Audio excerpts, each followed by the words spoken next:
अस्सलाम वालेकुम, नमस्कार, सत श्री अकाल एंड गुड इवनिंग। मैं हूं आरज़ू काज़मी और आप देख रहे हैं हमेशा की तरह से पॉइंट ऑफ व्यू।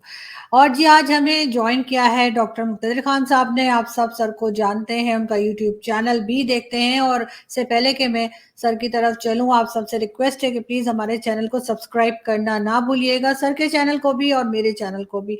बहुत शुक्रिया कि आज आपने जॉइन किया है। Thank you. जी, थैंक यू आरज़ू जी। आपको सुनने वालों को मेरी तरफ से नमस्ते, सलाम। और मैं कहना चाह रहा हूँ कि आपकी मेरी पहली सेंचुरी पार्टनरशिप हो गई। जो पिछला वीडियो था हमारा वो सेंचुरी पार्टनरशिप हो गई। बिल्कुल। It's good news. नहीं सर, बिकॉज़ लोगों को बहुत पसंद आ रही है आपकी बात। और सबसे अच्छी बात ये है कि आसानी से, क्योंकि आप बहुत ईज़ी वर्ड्स में बात कर रहे होते हैं, तो हमारी सारी ऑडियंस ज़्यादा आसानी से उस बात को कैच कर सकती है या समझ सकती है। तो आज भी मैं सर आपसे पूछना चाहूँगी या समझना चाहूँगी कि डेमोक्रेसी किसी भी कंट्री के लिए कितनी इम्पोर्टेंट है? क्योंकि पाकिस्तान में आपने देखा है कि कई बार फ़ौजी हुकूमतें आई हैं। और साथ-साथ इसी क्वेश्चन का दूसरा पार्ट भी मैं आपको यहीं बताती चलूँ, ताकि फिर मैं बीच में आपको इंटरप्ट ना करूँ। वो ये कि आप क्या देखते हैं कि कांग्रेस और बीजेपी, ये दोनों गवर्नमेंट्स जो हैं, आपको कैसे लगती हैं कि आप अगर दोनों को कंपेयर करें? क्योंकि बहुत टाइम से हम देख रहे हैं कि कांग्रेस वाले जो हैं वो फेल होते चले जा रहे हैं और बीजेपी ने बहुत जगह पर जो है सक्सेस हासिल की है। तो क्या रीज़न्स हैं कि जिसकी वजह से एक पार्टी जो है किसी भी किसी भी मुल्क में एकदम से फेल हो जाती है और दूसरी कहीं आगे चली जाती है? देखिए, लोग कहते हैं कि democracy is the best system, लेकिन जब बेस्ट कहते हैं इसका क्या मतलब है ये समझना ज़रूरी है। तो अगर आप तारीख में देखें जो सबसे एफिशिएंट स्टेट था, यानी जिस हुकूमत के अंदर किसी मुल्क ने बहुत तेजी से तरक्की की, इंडस्ट्रियल ग्रोथ, वो नाज़ी जर्मनी था। तो 1918 में वर्ल्ड वॉर वन खत्म हुई और 1930s तक जर्मनी 15-20-25 साल में एक मेजर वर्ल्ड पावर दोबारा बन गया, इतनी बड़ी जंग हारने के बाद। तो लेकिन it was not a democracy. फिर उसके बाद लोगों को सबको पता है कि यहूदियों पे कितना जुल्म किया गया, तकरीबन 6 मिलियन को मार दिया गया। लोग ये भूल जाते हैं कि वही गवर्नमेंट ने रोमानी, जिप्सीज वगैरह को भी बहुत मारा। तो डेमोक्रेसी को हम बेहतर सिस्टम इसलिए कहते हैं कि it is the best method of conflict resolution.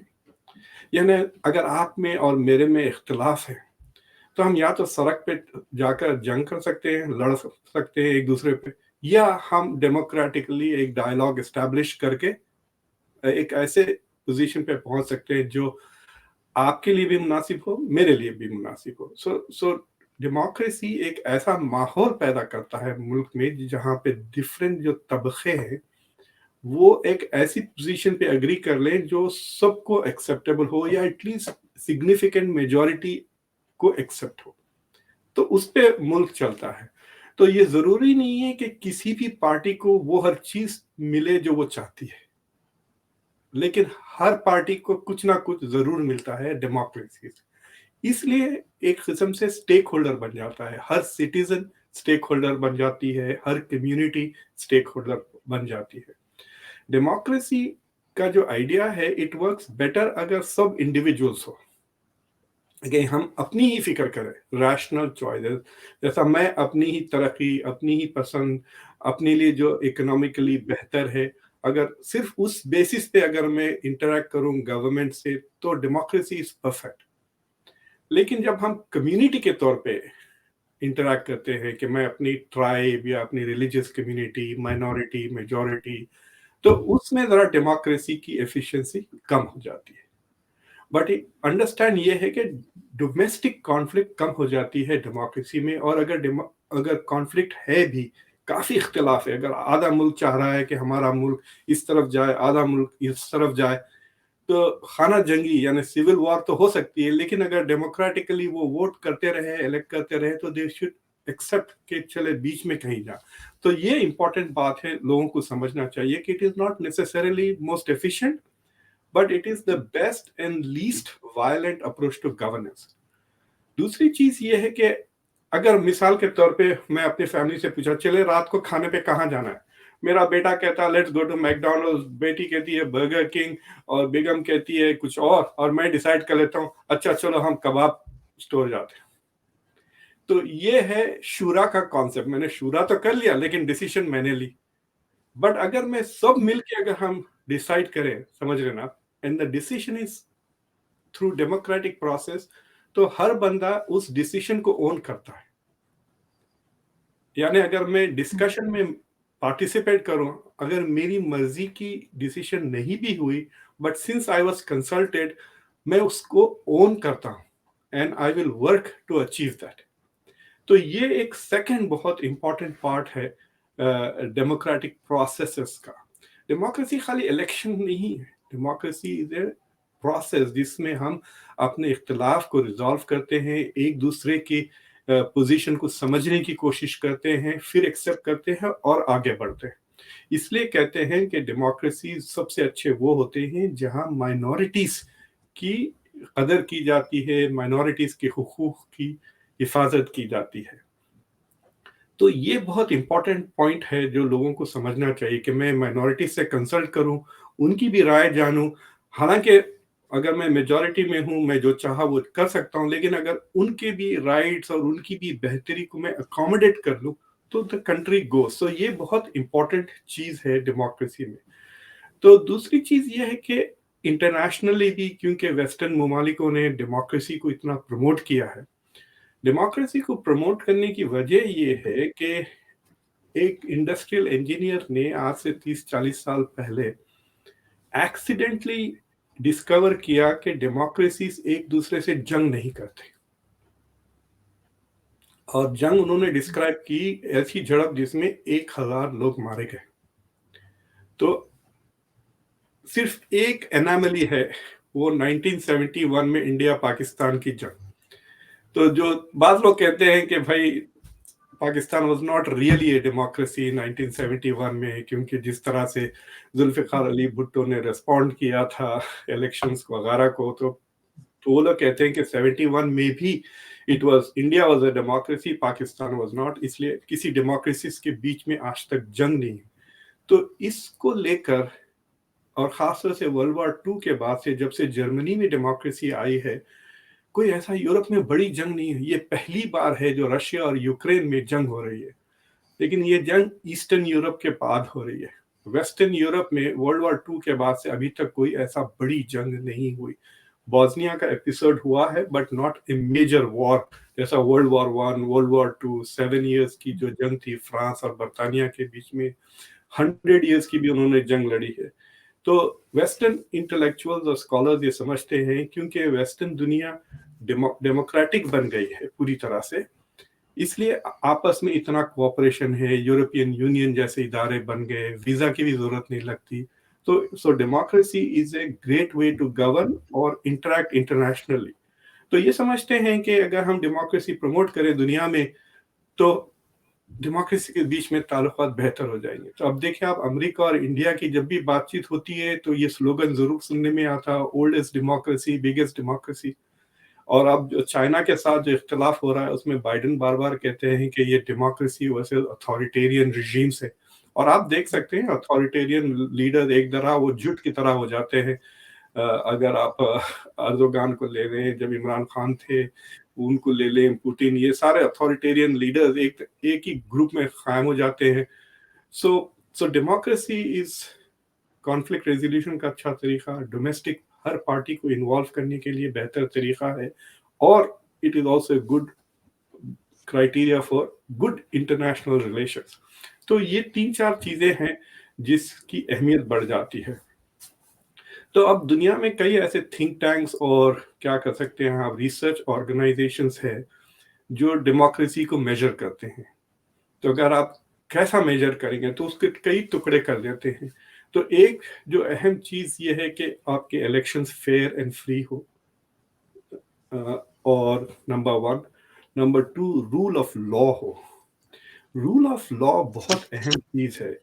मिसाल के तौर पे जो मॉडर्न कंट्रीज और प्री मॉडर्न, यानी जो आज से 3-4 साल पहले जो बादशाहियत थी, बादशाह जो रूल बनाता था वो दूसरों के लिए होता था, खुद के लिए नहीं।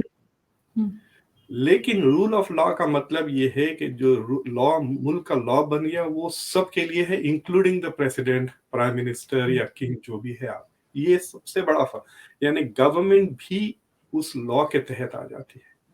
रूल ऑफ लॉ तो डजंट मैटर कि किसके खिलाफ। ये अमेरिका में अब कितनी बहस चल रही है कि डोनाल्ड ट्रंप ने डॉक्यूमेंट्स को बगैर क्लासिफाई करे अपने घर लेके चले गया, तो उसने लॉ वायलेट कर दिया। तब अंडर रूल ऑफ लॉ अगर आप फॉर्मर प्रेसिडेंट भी थे तो भी आपके ऊपर वही सजा लागू हो जाएगी जो अगर उसकी सेक्रेटरी ये काम करता। तो rule of law is very important. और आप देखेंगे कि जो डेवलपिंग मुल्क है उसमें ये बहुत कमजोर चीज है रूल ऑफ लॉ। यानी लोग अपने ही रिश्तेदारों को हेल्प करते हैं, जब गवर्नमेंट आ जाती है एक पार्टी की तरफ, बाद वक्त एक ट्राइब की तरफ फेवर करता है। तो रूल ऑफ लॉ एक बहुत इम्पोर्टेंट चीज है। और तीसरे, इंडिविजुअल हुकूक के गवर्नमेंट, देखिए गवर्नमेंट की कई व्यू होते हैं। डेमोक्रेसी में गवर्नमेंट को एक नेसेसरी ईविल के तौर पे देखा जाता है। अगर इंसान फरिश्ते होते तो हमें गवर्नमेंट की जरूरत नहीं होती, क्योंकि हम फरिश्ते नहीं हैं, हमसे हो जाती हैं गलतियां, क्राइम्स भी हो जाती हैं, हम खुद गर्जी में चीजें भी करते हैं, इसलिए गवर्नमेंट की जरूरत होती है। लेकिन गवर्नमेंट एक पैराडॉक्स है। अगर गवर्नमेंट कमजोर है तो वो हमको हमारी जरूरतें पूरी नहीं कर सकती।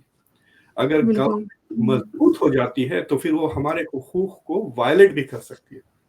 आपके हर काम पे आप देखें, चाइना में जो सोशल इंडेक्स है वो मॉनिटर करता है हर शख्स को पूरी तरह से। आपका क्रेडिट हिस्ट्री जैसा वेस्ट में देते हैं ना, क्रेडिट हिस्ट्री, अगर आपके क्रेडिट हिस्ट्री के बेसिस पे आपको लोन मिलती, तो वैसा आपका पूरा रवैया, आप किस चीज पे यकीन करते हैं, क्या करते हैं, नमाज पढ़ते हैं या नहीं पढ़ते, रोजे रखते हैं, हर चीज अगर गवर्नमेंट वॉच करने लगेगी तो आपको बिल्कुल आजादी नहीं। अगर गवर्नमेंट बहुत मजबूत हो गई तो आप आजाद नहीं रहेंगे। अगर गवर्नमेंट कमजोर हो गई तो आपको दूसरों से नहीं बचा सकती, तो फिर आजादी, आपकी इंडिपेंडेंस आपकी जगह जेपीडी में आ जाती है। तो ये जो पैराडॉक्स है कि we want a strong government but it should not become oppressive, उसके लिए एग्जैक्टली। बहुत जरूरी है कि कॉन्स्टिट्यूशनल राइट्स। तो वो जो कॉन्स्टिट्यूशनल राइट्स इंडिविजुअल्स को देते हैं, तो एग्जाम्पल अमेरिका में जब कॉन्स्टिट्यूशन नया लिखा गया था, कई स्टेट्स इसको रेटिफाई इसलिए नहीं कर रहे थे कि उसमें गवर्नमेंट की ताकतें तो थी लेकिन लोगों की हुकूक नहीं थे। इसलिए अमेरिका के जो फर्स्ट 10 अमेंडमेंट्स हैं, जिसे बिल ऑफ राइट्स कहते हैं, वो बेसिकली राइट कहते हैं कि गवर्नमेंट बगैर किसी वजह आपको अरेस्ट नहीं कर सकती, गवर्नमेंट आपको बोलने से रोक नहीं सकती, गवर्नमेंट आपके मजहब के मामले में दखल नहीं दे सकती, गवर्नमेंट आपको ट्रैवल करने से रोक नहीं सकती। तो ऐसे कई इंडिविजुअल राइट्स हैं। तो डेमोक्रेसी में ये बहुत इंपॉर्टेंट चीज है कि ह्यूमन राइट्स को एक्नॉलेज किया जाए और उसको रोका जाए। गवर्नमेंट आपसे ये ना कहे कि आप ये मजहब पे नहीं चल सकते, या इनसे शादी नहीं कर सकते, या ये बिजनेस नहीं कर सकते आप, या गवर्नमेंट की क्रिटिसिज्म नहीं कर सकते, या नई पॉलिटिकल पार्टी आप नहीं स्टार्ट कर सकते। ये सारी चीजें गवर्नमेंट नहीं करना चाहिए एक डेमोक्रेसी में। तो ये 3 चीजें अगर आपके सुनने वाले याद रख लें तो बहुत इंपॉर्टेंट है। एक, रूल ऑफ लॉ जरूरी है, यानी हर शख्स, प्राइम मिनिस्टर हो या बहुत से फकीर होते, have to be following the same law. अलग अलग लॉ नहीं होगा, मर्द हो या औरत हो, किसी भी मजहब से हो, किसी भी कैसे हो, बिलियनर हो, गरीब हो, same law, everybody is under equal law. तो इस पे इंडिया में तो काफी बहस हो रही है ना, यूनिफॉर्म सिविल कोड को लेकर। अगर यूनिफॉर्म सिविल कोड नहीं है तो it's not a full democracy. तो इट्स इंटरेस्टिंग चीज, उसकी कभी हम बात करेंगे। और दूसरी चीज है rule of law, free and fair elections.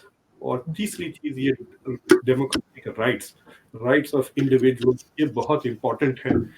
ये 3 चीजें हैं। और एक मैं चीज डेमोक्रेसी पे आपको बताना चाह रहा हूँ कि इंटरनेशनल थिंक टैंक्स वगैरह इस क्वालिटी चीजों को लेकर, और ये जो आज़ादी है बोलने की, इस आज़ादी की 3-4 चीज़ें हैं। एक तो मज़हबी आज़ादी, कि आपको जो सोचना आप चाहते हैं, जिस चीज़ पे आप यकीन करना चाहते हैं, उसकी आपको आज़ादी हो, गवर्नमेंट प्रेफर ना करे, ठीक है।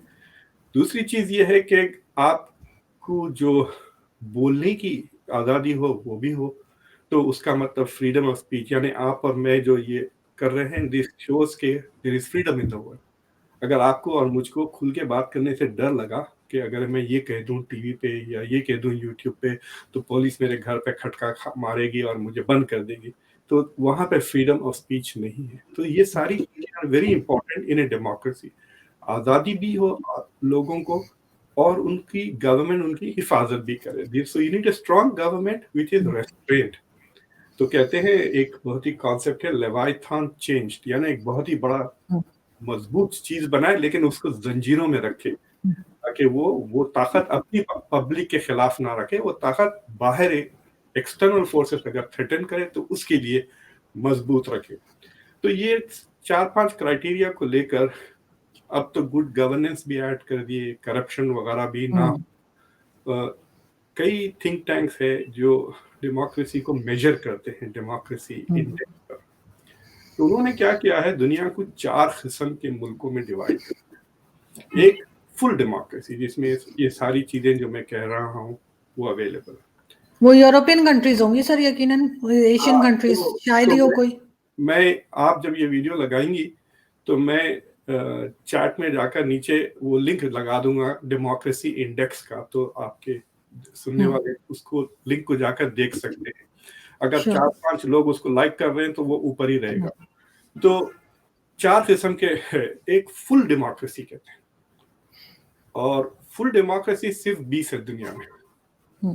उसमें एशिया से जापान और साउथ कोरिया भी है, और साउथ अमेरिका से कोस्टारिका और उरुग्वे भी है, लेकिन बाकी के सारे नॉर्थ वेस्टर्न यूरोपियन मुल्क हैं, और कनाडा है, न्यूजीलैंड भी है, अमेरिका नहीं है उसमें, फ्रांस भी नहीं है।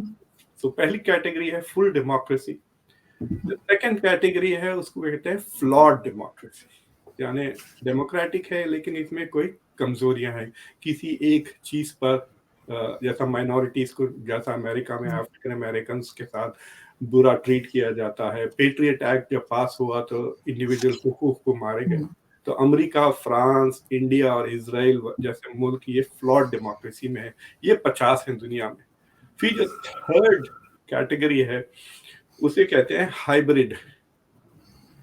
तो हाइब्रिड ऐसे मुल्क हैं जहां पे इलेक्शंस होते हैं लेकिन डेमोक्रेटिक नहीं है, वो अथॉरिटेरियन है, जिसमें बांग्लादेश, पाकिस्तान भी आता है, तुर्की भी आता है। और जो चौथी कैटेगरी है वो फुल फ्लेज अथॉरिटेरियन है, जिसमें चाइना, सऊदी अरेबिया, रशिया जैसे मुल्क आ जाते हैं, जिसमें आपको ना तो इंडिविजुअल हुकूक है ना तो इलेक्शन आर फेयर।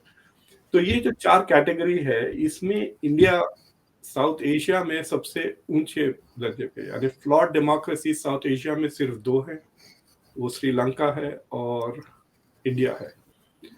और बांग्लादेश और पाकिस्तान जो है सो हाइब्रिड कैटेगरी में आते हैं।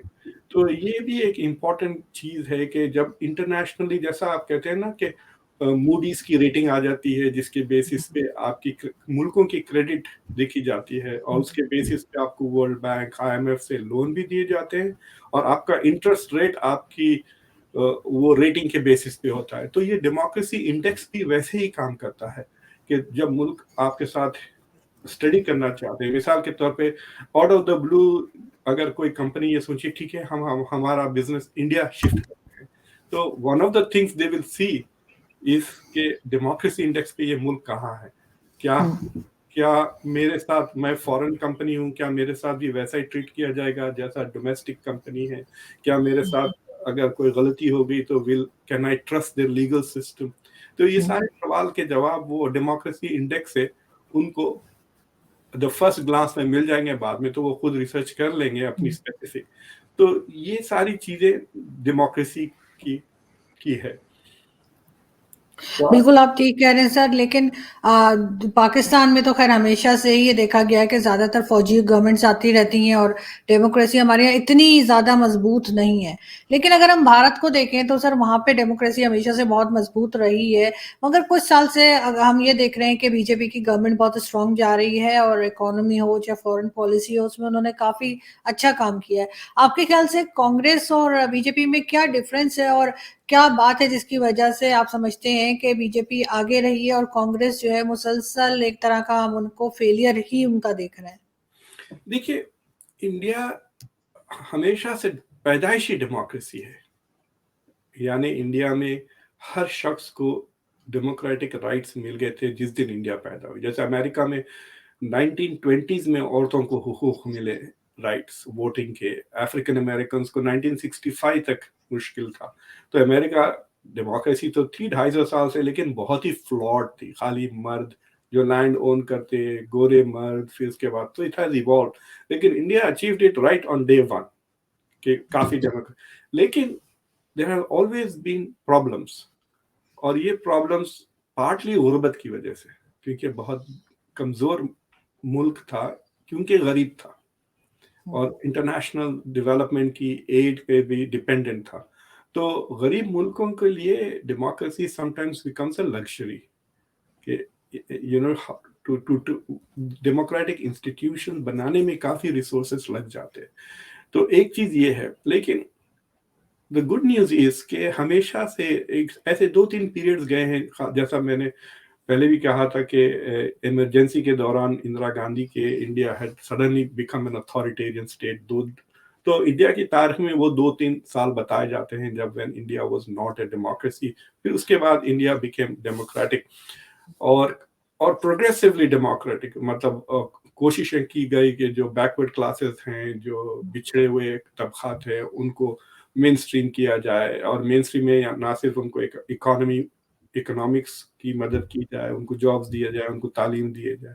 देखिए, जिनके पास तालीम नहीं होती, जिनके पास गुर्बत है, डे वेजेस पे होते हैं, उनको डेमोक्रेसी वगैरह के लिए वक्त नहीं होता। मतलब आप अपना जॉब छोड़ के जाएं, 3-4 घंटे लाइन में खड़े रह के वोट डालें, अगर छुट्टी भी है उस दिन तो जो डे वर्कर है उनके लिए तो इनकम ही नहीं होगी ना। इसलिए ऑफन जो गरीब लोग हैं वो पिछड़ जाते हैं। लेकिन इंडिया में इलेक्टोरल पार्टिसिपेशन हमेशा 60% के ऊपर ही रहा है। तो कांग्रेस के जमाने में तो वो 70s का एक धब्बा कांग्रेस के ऊपर लगा हुआ है, इंदिरा गांधी के जमाने का, कि इन्होंने डेमोक्रेसी को पूरी तरह से कॉम्प्रोमाइज कर दिया।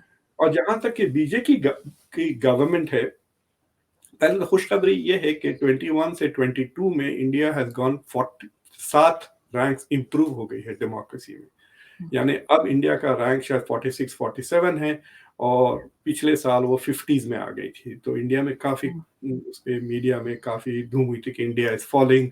और एक स्वीडिश थिंक टैंक ने, वी डेम है उसका नाम, उसने एक अल्फाज लिया था, इलेक्टोरल ऑटोक्रेसी, ऐसा कोई लफ्ज लिया था इंडिया के ऊपर। तो और इंडिया का जो सबसे डेमोक्रेटिकली जो सबसे कमजोर एस्पेक्ट है कि फ्रीडम ऑफ प्रेस में बहुत नीचे आ गया है। इसकी रैंकिंग 153 हो गई है पिछले 3-4 दिन में। और अभी देखें पिछले 2-3 दिन में जो एक किसी ऑर्गेनाइजेशन, उसको कहते हैं सोशलिस्ट ऑर्गेनाइजेशन है जो मुस्लिम्स का है, तो उसके ऊपर रेड्स वगैरह हो रही हैं। ऑक्सफैम पे रेड हो गया, एमनेस्टी इंटरनेशनल को बंद कर दिया गया इंडिया में। कि जो ह्यूमन राइट्स के ऑर्गेनाइजेशन थे उनको टारगेट किया था। तो उस चीजों में, लेकिन जो सबसे कमजोर पीरियड रहा है in terms of ranking India का अंडर भारतीय जनता पार्टी, वो 2019 इज द वर्स्ट ईयर, जिसमें 3-4 चीजें ऐसी हुई। एक तो जो कश्मीर पे जो मेजर्स लिए गए 370 के निकालने के बाद, 370 was not is a constitutionally सही प्रोसेस था, लेकिन उसका तरीका कार डेमोक्रेटिक नहीं था। मतलब उन्होंने जिनको सबसे ज्यादा वो लॉ असर करती है, वो कश्मीरी है, उनको उतना कंसल्ट नहीं किया गया कि भाई हम तुम्हारा स्टेटस चेंज कर रहे हैं तो आपका क्या ख्याल है। सो दे वर नॉट कंसल्टेड, और उनकी नौयत बदल गई, वो स्टेट से जाके यूनियन टेरिटरी बन गए वगैरह। उसके बाद जो इंटरनेट काटा गया और फौजें तैनात की गई, ऑल ऑफ दैट के वजह से इंडिया की रैंकिंग इंटरनेशनली काफी गिरी थी 2019 में। फिर जो CAA के लॉ पास होने के बाद भी इंटरनेशनल ओपिनियन काफी गिर गया था। फिर उसके बाद प्रेस पे भी काफी दबाव हुआ, इंडिया में काफी प्रोटेस्ट हुए, शानबाग के प्रोटेस्ट वगैरह हुए, फिर फार्मर्स का भी जो प्रोटेस्ट हो रहा था, फिर जिस तरह से उनके साथ गवर्नमेंट ने 1 साल तक तकरीबन उनसे बात नहीं की, राइट। तो इस वजह से इंडिया की अंडर बीजेपी डेमोक्रेटिक स्टेटस बहुत गिर गया था। मतलब 40s से वो 50s में, बाद जगह 60s में आ गई थी रैंकिंग। लेकिन पिछले 1 साल से थिंग्स हैव इम्प्रूव्ड, कि फिर से वापस इंडिया की रैंकिंग इंप्रूव हुई। और पिछले 1-1.5 साल में ऐसा कोई बड़ा एपिसोड नहीं हुआ जिससे आप इंडिया की डेमोक्रेसी के ऊपर उंगली उठा सकते हैं। और इन सारी चीज़ों के बावजूद जो यूपी के इलेक्शंस हुए, किसी ने नहीं कहा कि ये अनफेयर इलेक्शंस हैं, हर पार्टी ने एक्सेप्ट कर लिया। तो इलेक्शंस भी काफ़ी फेयर, काफ़ी इलेक्शंस होते हैं इंडिया में, काफ़ी एलैबोरेट तरीके से होते हैं। तो किसी ने नहीं क्वेश्चन किया द लेजिटिमेसी। जैसे अमेरिका में अब कह रहे हैं कि कि इलेक्शन फेयर, आधा मुल्क कहता है कि 2020 का इलेक्शन वाज नॉट फेयर, फिर दूसरा जो आधा है वो कहता है कि 2016 का इलेक्शन वाज नॉट फेयर। तो अमेरिका में इलेक्शंस की लेजिटिमेसी कम हो गई है। इंडिया में अभी भी इलेक्शंस की लेजिटिमेसी कम नहीं हुई। बीजेपी जीते या ऑपोजिशन जीते, कोई ये नहीं कहता कि इलेक्शन अनफेयर हो रहे हैं। So that is a good news. लेकिन इंडिया जिस तरह से लीडर बनना चाहता है दुनिया का, कम से कम it should be in the first category of full democracies, ना कि और ये इंडिया के लिए मैं कहता हूं कि इंडिया शुड बी वरीड कि it is not the best democracy in Asia. South Korea, Taiwan और मलेशिया और Japan are rated above India in terms of Asian democracy. The 4 democracies are better than India. So India has to at least minimum become the best democracy. और उसके लिए देखिए, India का सबसे बड़ा challenge उसका पॉपुलेशन है।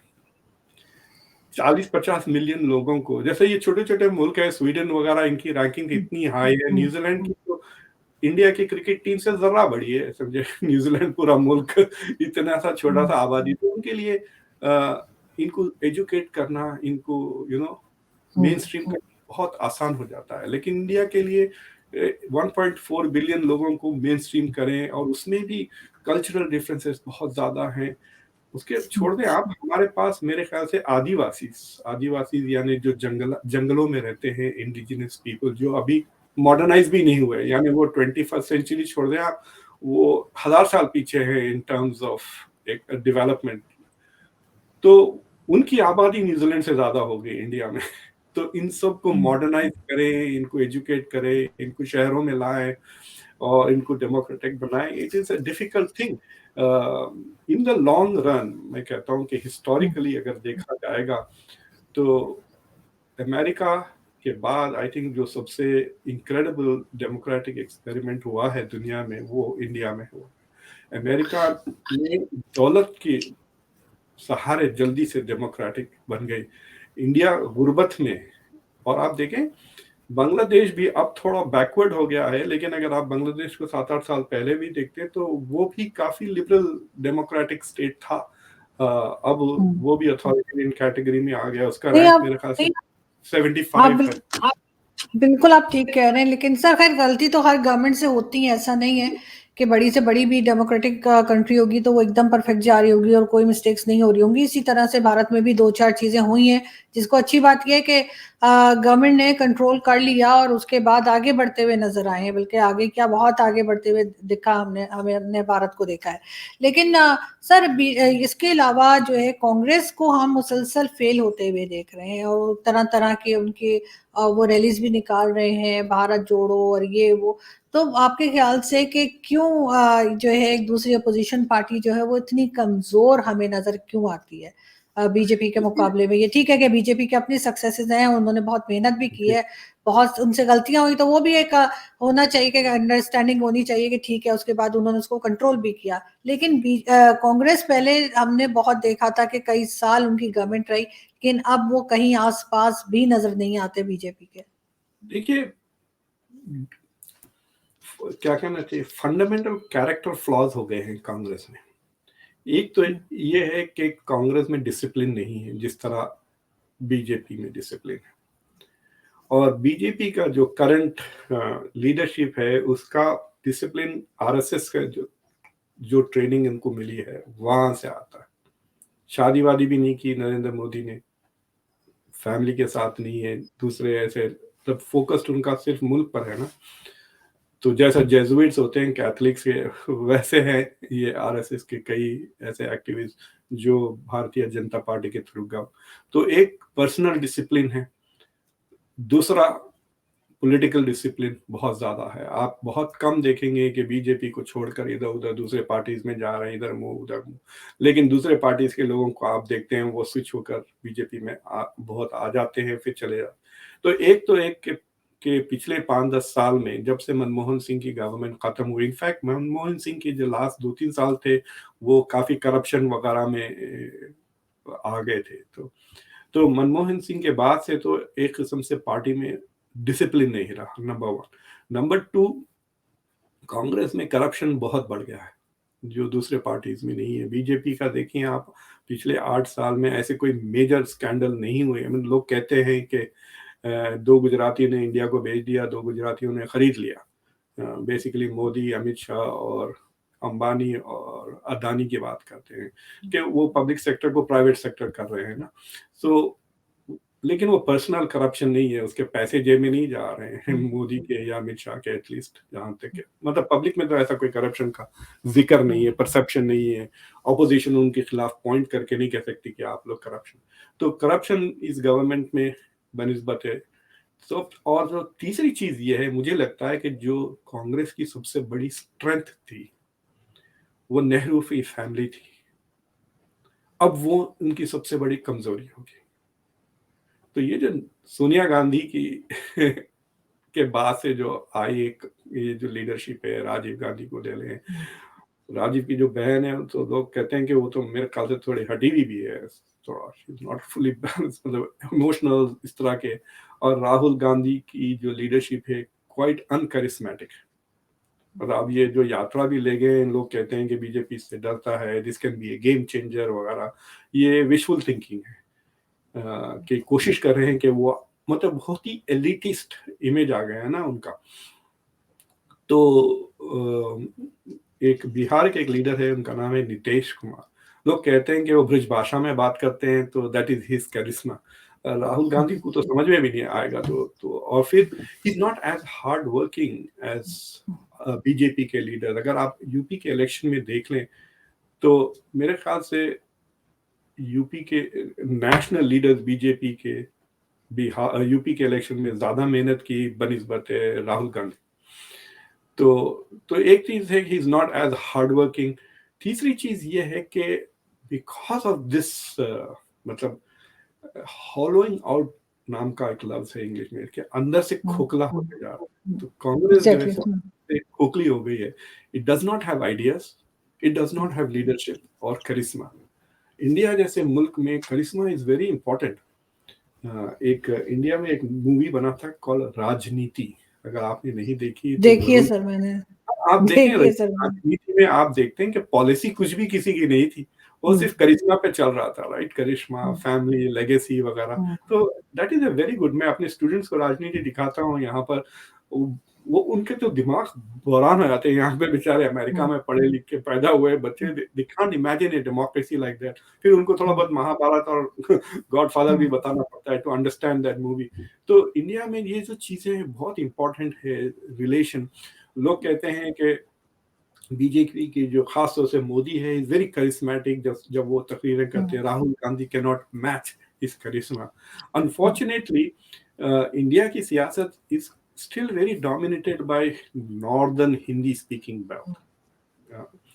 तो साउथ से सिर्फ नरसिम्हा राव जो मेरे स्टेट से आए हैं, हु वाज प्राइम मिनिस्टर, और नरसिम्हा राव का और मनमोहन सिंह का जो पहला टर्म है, वो वन आफ्टर द अदर था। That was one of the best Congress periods मेरे ख्याल से, जिसकी वजह से इंडिया की इकोनॉमी वगैरह बेहतर हुई। लेकिन अब जो शशि थरूर हैं, वो केरला से हैं। वो बहुत करिश्मेटिक भी हैं, लेकिन अंग्रेजी में करिश्मेटिक हैं। वो हिंदी बोलेंगे तो मतलब जैसा कि आपको कभी लोग रोक के बोलते हैं, कैन यू टेल मी ये बस दिल्ली ये बस जाती है क्या ताजमहल, उस तरह का साउंड करते हैं वो, लाइक टूरिस्ट की तरह जब हिंदी में बोलने की कोशिश करते हैं। So his charisma is in English, और वो बहुत लिमिटेड है इंडिया के लिए। लेकिन ही हैज आइडियाज, और उनके अलावा अभी ऐसा कोई मेजर लीडर नजर नहीं आ रहा था। तो कांग्रेस का प्रॉब्लम ये है कि, दूसरी चीज ये है कि जो ऑल्टरनेटिव बीजेपी के लिए बन रही है इंडिया में, वो रीजनल पार्टीज आ गई हैं। तो रीजनल पार्टीज का एडवांटेज ये है कि वो लैंग्वेज का सहारा है। तो मिसाल के तौर पे तेलंगाना स्टेट में जो चीफ मिनिस्टर है वो नॉन बीजेपी लीडर के, तो वो तेलुगु में बात करते हैं। राहुल गांधी उनसे कंपीट नहीं कर सकते हैं। और क्योंकि उन्होंने लीडरशिप कांग्रेस, ये जो सोनिया गांधी की जो तानाशाही है कांग्रेस के अंदर, उन्होंने रीजनल लीडर्स को हनपने नहीं दिया।